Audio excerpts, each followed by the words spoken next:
Hello student, welcome to my YouTube channel. आज का जो हमारा टॉपिक रहेगा वो सबसे इम्पोर्टेंट टॉपिक रहेगा। एनी स्टूडेंट, इसको कोई भी स्टूडेंट पढ़ सकता है, क्लास 10, 12, 9 या 11th, हिंदी व्याकरण। तो चलिए आइए स्टार्ट करते हैं। सबसे पहले रस। रस होता क्या? रस का मतलब होता है आनंद।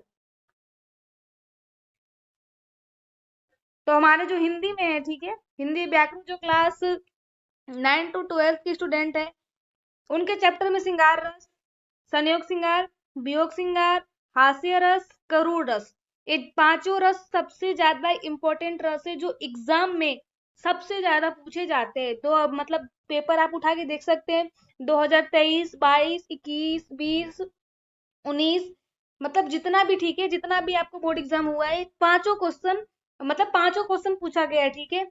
तो आइए चलिए स्टार्ट करते हैं श्रृंगार रस के बारे में। कॉपी पेन लेके साथ में बैठिएगा। श्रृंगार रस होता क्या है? तो श्रृंगार रस को सबसे पहले मैं जानेंगे। श्रृंगार मतलब आप सब लड़कियां तो समझ ही गई होंगी, श्रृंगार मतलब क्या होता है, सजना संवरना। तो श्रृंगार रस का इसमें कहने का मतलब है जब नायक और नायिका के मन में एक दूसरे के लिए, यहाँ पर लिए छूट चुका है, लिए प्रति प्रीति प्रति प्रेम उत्पन्न होकर, मतलब उनके जब नायक और नायिका के मन में एक दूसरे के लिए जब प्रेम उत्पन्न होता है, तो होकर उसमें विभाव, अनुभाव तथा जो संचारी भावों के योग के अस्थायी भाग जब जागृत होता है, तो उसको क्या बोलते हैं? श्रृंगार रस कहलाता है। अब चलिए नेक्स्ट देखते हैं। अब श्रृंगार रस जो होता है, श्रृंगार रस के दो भेद होते हैं। पहला हमारा संयोग श्रृंगार, दूसरा है हमारा वियोग श्रृंगार। संयोग मतलब अब जब नायक और नायिका का मिलन, और वियोग मतलब जब दोनों बिछड़ जाते हैं तो उसको बोलते हैं वियोग श्रृंगार।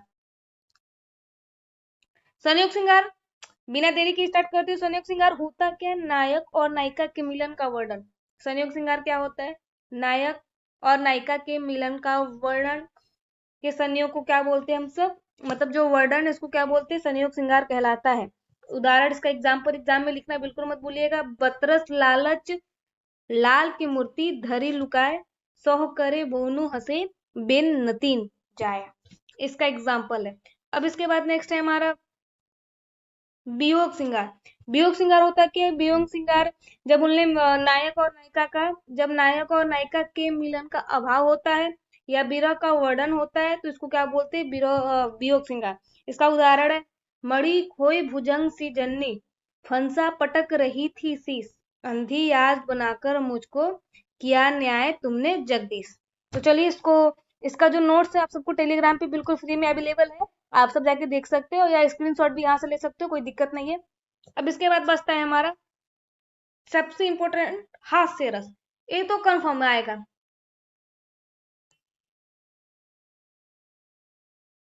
हास्य रस ये तो कंफर्म है, आपके एग्जाम में आएगा। तो इसके बारे में अच्छे से, एक बार अच्छे से क्या इसको देख लो और कॉपी पेन लेके बैठना इसमें, बिल्कुल लापरवाही नहीं। हास्य रस, अब हास्य रस क्या होता है? जैसे आप किसी मेले में जाते हो, ठीक है, जब आप मेले में जाते हो तो जोकर को देखते हो, चाहे किसी को भी देखते हो, हंसी आ जाती, खासकर जोकर को देखने के बाद हंसी आ जाती है। किसी, मतलब कोई ऐसा इंसान जो, जैसे आपने टीवी में देखा होगा भारती, जो हंसने हंसाने काम करती है, कपिल शर्मा शो में आप सबने देखा होगा, ऐसी ऐसी एक्टिंग करती है जिससे आपको हंसी आ ही जाती है।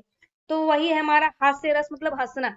जब किसी की वेशभूषा, वाणी, चेष्टा, आकार इत्यादि से आय विकृति को देखकर जब सहज हंसी आ जाए, तो तब क्या होता है? हास्य रस कहलाता है। उदाहरण, शीश पे गंगा हंसे, भुजनी भुजंगा हंसे, हास का दगा भयो नंगा के विवाह में। ये था हमारा हास्य रस का उदाहरण, और हास्य रस का डिफिनेशन आपने देख लिया है। एग्जाम में क्वेश्चन 100% आ रहा है, 2 नंबर में कंफर्म है, लिख के ले लो।